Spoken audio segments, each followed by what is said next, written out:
Lunes 21 de marzo, bienvenidos a su programa Contacto Directo. Hoy no es un día habitual, hoy es ese día que nunca queremos que llegue, ese día en el que hay que despedir a un grande cuando la pena aún nos sobrepasa.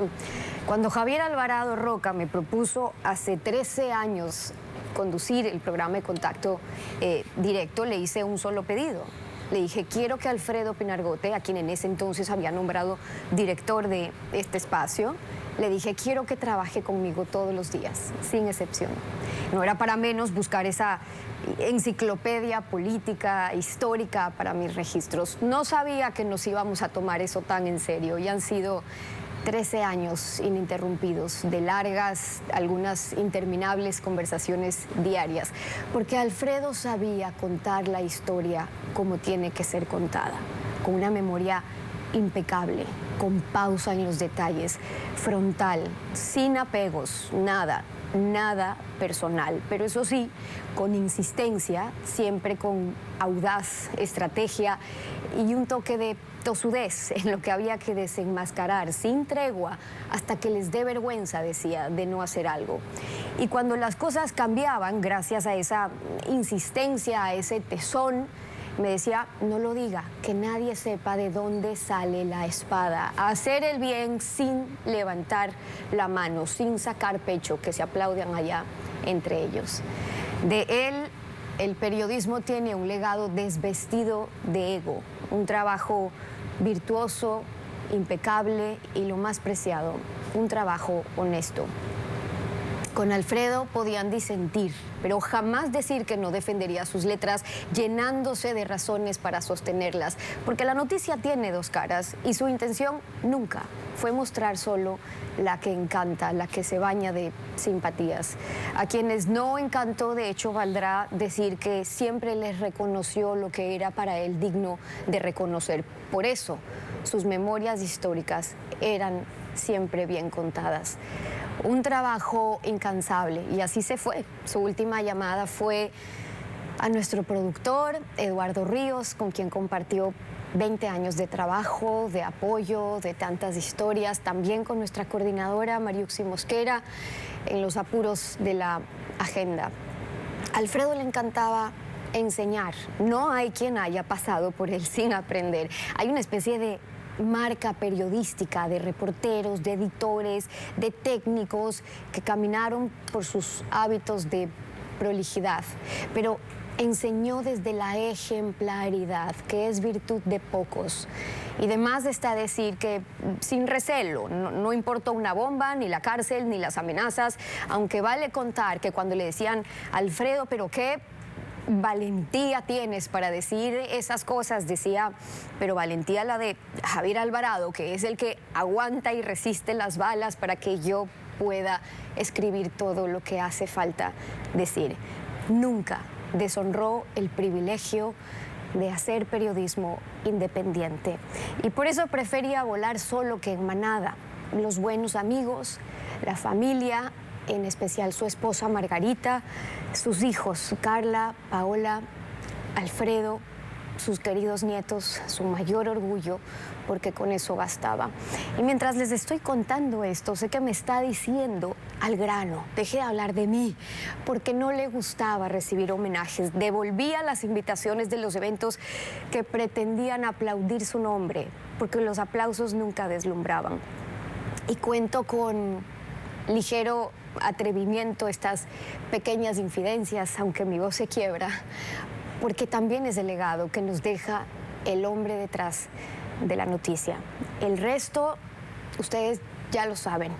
El país entero ha sido testigo del trabajo que dio voz al que le hacía falta, la pluma, el tono que incomodó siempre a los que el poder hipnotizaba, un desconfiado de quien respirar el poder por mucho tiempo, fascinado por descifrar qué había más allá de la noticia en esta lucha por esa promesa de una democracia plena, una lucha con más aciertos que errores, sin duda, en esta rebeldía ante el autoritarismo, ante la corrupción y la viveza criolla, decía. Su manual de instrucción fue apegarse siempre a los hechos. Ante esta dictadura del ruido que quiere inundar en noticias incompletas, responder con lo que no se dice, con lo que se calla, con la verdad. En cada entrevista decía, como el arte de preparar un parto, una dosis de mayéutica para acomodar, para encajar, que se sientan cómodos o lo contrario, pero para que salga la verdad. Esa verdad que también está en los que no responden, en las pausas, en lo que evaden, creyendo impresionar, pero jamás le preocupaba, porque decía, la noticia no se acaba. Y el televidente sabe, el televidente se da cuenta. Y aunque algunos salen creyéndose triunfantes, eran sus propias palabras cómodas las que luego los sentenciaban. Fue un fiel creyente de que este país merece otra historia, que a este Ecuador querido le sobran vivos y le faltan manos limpias que quieran ensuciarse, pero de tanto hacer. Que la política vive episodios repetidos de una misma película donde cambian solamente los nombres de los capos de la mafia, de los personajes que escogen disfrazarse en el papel de héroe o de víctima, según como quieran encantar a sus masas. Pero siempre creyó que el Ecuador que lo vio crecer merecía dejar de ser una república de papel. Y ese será el legado con vara alta, muy alta, para quienes aquí quedamos. El periodismo está de luto, esta casa está de luto, pero con aires de misión cumplida, porque la historia ha quedado escrita ya por un grande.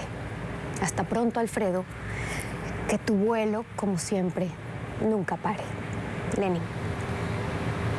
Y es que se ha ido el irreverente. Su pluma estuvo cargada de verdad y de veneno.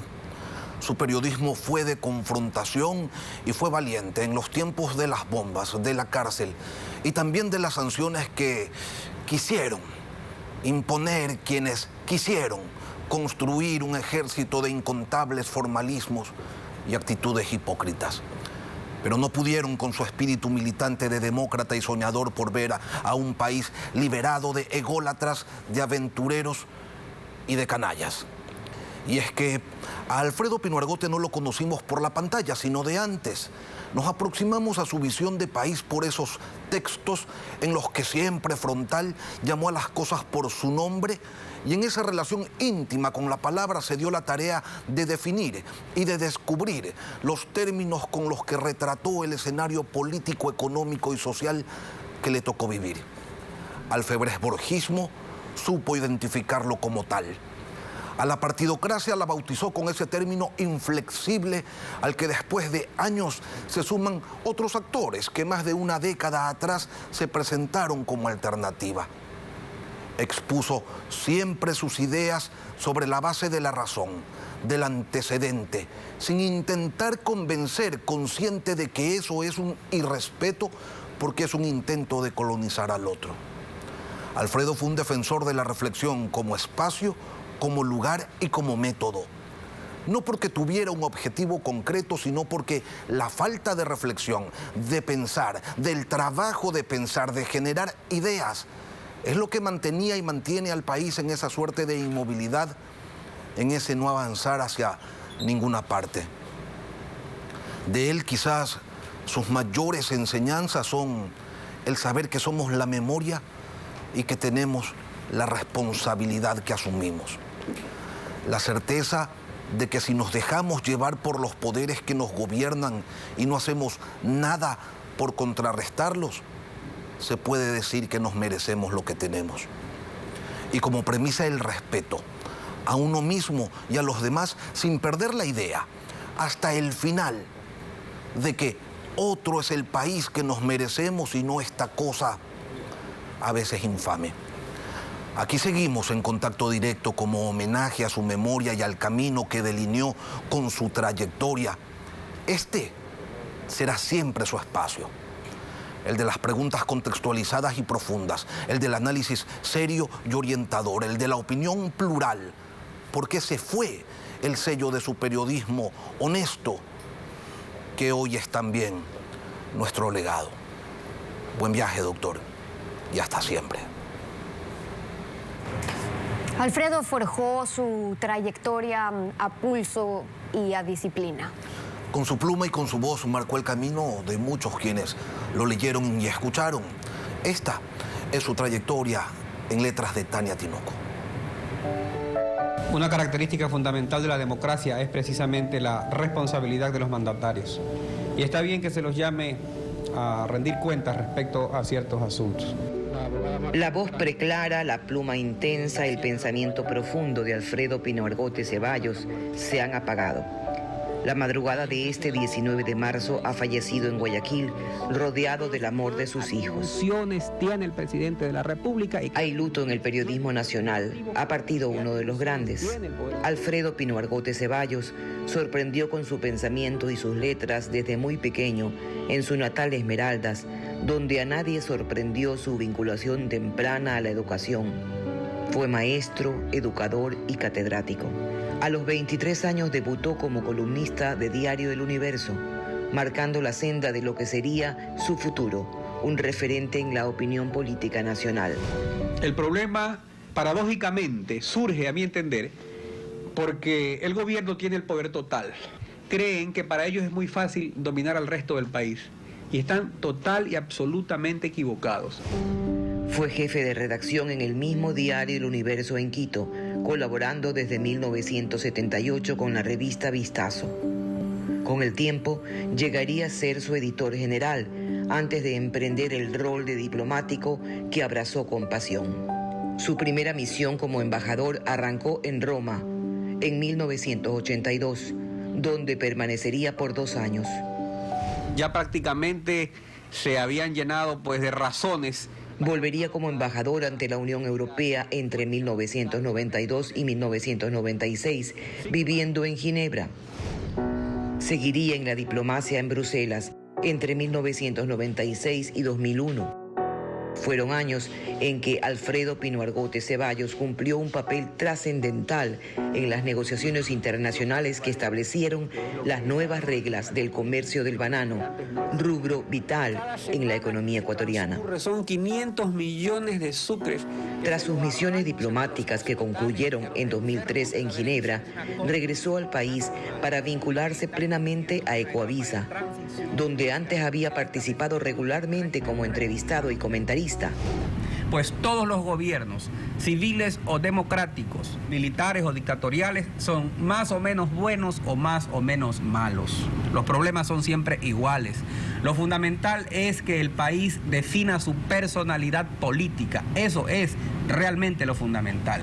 No podemos nosotros vivir en este país de opereta, de que no se sabe al fin si somos una república o somos la hacienda de unos generales. Su pluma ya causaba irritación en el poder y sacudía escándalos. En la última dictadura militar fue perseguido, estuvo preso y hasta le pusieron una bomba en su carro. Para entonces ya era parte de este Guayaquil que amó, al que llegó por quien sería la mujer de su vida, Margarita Quirós, con quien forjó un hogar procreando a sus hijos, Paola, Carla y Alfredo Pino Argote Quirós. Detrás de la noticia. El programa Detrás de la Noticia fue el primero en ser dirigido por Alfredo Pino Argote. La pregunta que se hace el país es: ¿hasta cuándo continuará este juego? ¿Cuándo comenzará a gobernar en serio? ¿Hasta qué punto, solo por ser militar y criollo, podrá continuar en el poder de oferta en oferta? Bueno, es culantro, pero no tanto. Más tarde, en 2009, pasaría a conducir y dirigir Contacto Directo. Contacto Directo. Sumaría a su espacio matinal a la periodista Stephanie Spin.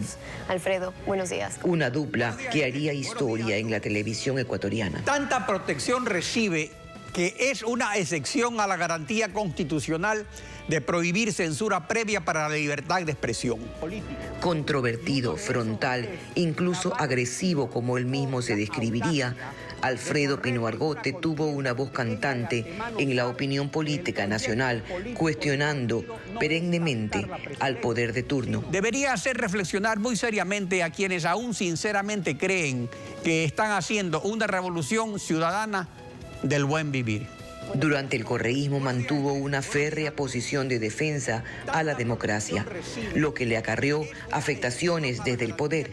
La Secretaría de Comunicación omitió señalar a qué caso se refería mi comentario. A través de la Superintendencia de Comunicaciones, la Supercom, fue cuestionado y sancionado simplemente por dar su opinión, haciéndose caso omiso a ese derecho fundamental del hombre a la libre expresión. La Constitución ordena información veraz, verificada y contextualizada, no manipulada como acostumbra la Secretaría Nacional de Comunicación. Principios que Alfredo Pino Argote defendería hasta el final. Cuando la parca lo halló lastimero en Guayaquil, la ciudad que aprendió a amar con su esposa Margarita, que se había adelantado en el viaje final en noviembre de 2018. Su muerte hizo mella en él, que desde 1985 sufría las consecuencias de una mala práctica médica que lo obligó primero a usar bastón y más tarde silla de ruedas. Su condición física solo agudizó su mente brillante, reconocida desde el principio, cuando estadistas de la talla de José María Velasco Ibarra le escribiría en 1968: «Quiero que me alumbre el sendero que debo seguir». ¿Acaso Velasco Ibarra se anticipaba a este reconocimiento al claro pensamiento y de avanzada de Alfredo Pino Argote Ceballos? Rectificar es gobernar. En Ecoavisa estamos de luto, en el periodismo y en la patria también.